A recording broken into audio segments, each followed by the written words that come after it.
su informe sobre el cambio climático y seguridad alerta sobre éxodos de población masivos, escasez de agua y de tierras cultivables, etcétera. ¿Cómo cree que se puede preparar Europa para ese panorama tan sombrío?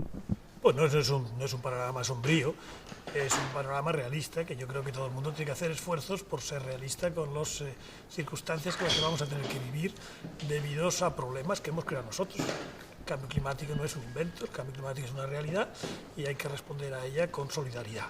Yo creo que un concepto que a mi juicio debemos empezar a considerar es el concepto de soberanía responsable. El cambio climático lo que nos presenta es que un país puede hacer, mediante el CO2 que emite o otras cuestiones, puede generar problemas que van más allá de las fronteras de ese país. Por lo tanto, tenemos que empezar a trabajar seriamente y a pensar sobre el concepto de soberanía responsable. Los países son soberanos, pero tienen que actuar también con responsabilidad porque sus acciones pueden ir más allá de las fronteras que ellos tienen.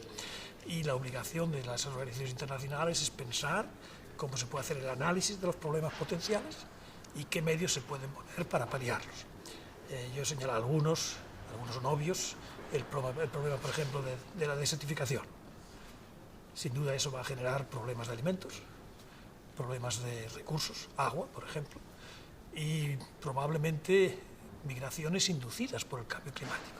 A todo eso hay que responder con inteligencia, sin dramatismos, sino con el tiempo necesario para poderlos afrontar sensatamente. Su informe también alerta sobre posibles conflictos territoriales de fronteras, etcétera, pero parece que mientras Bruselas prepara informes, Rusia ya ha plantado la bandera en territorios disputados como el Polo Norte. ¿No llegará tarde Europa? No, Europa es parte del mundo y en el tema del cambio climático no tenga usted duda que Europa está en la primerísima línea. Si Europa no se hubiera confrontado de una manera tan como líder en los temas del cambio climático, estaríamos mucho más retrasados todos. Esto no es un problema de Europa, es un problema del mundo. Europa tiene un papel que jugar porque es un conjunto de países que tienen una sensibilidad para estos temas mayor.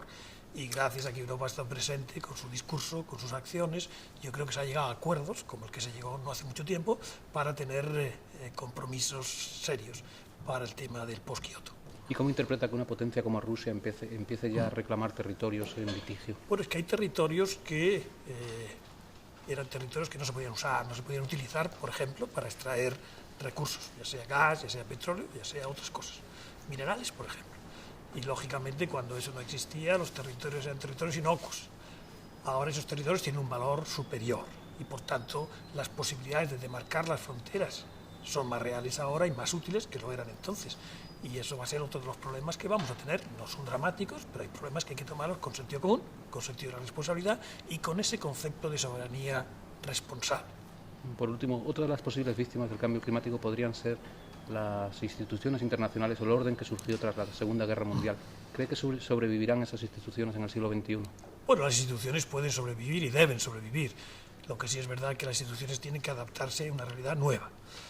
Y el orden multilateral tiene que adaptarse a realidades que son diferentes y que además hay que hacerlo con una cierta urgencia. Naciones Unidas ha empezado, sin duda ninguna el papel que está jugando Naciones Unidas ahora es un papel en estos temas mucho más importante que lo que hizo nunca. Muchas gracias. Gracias.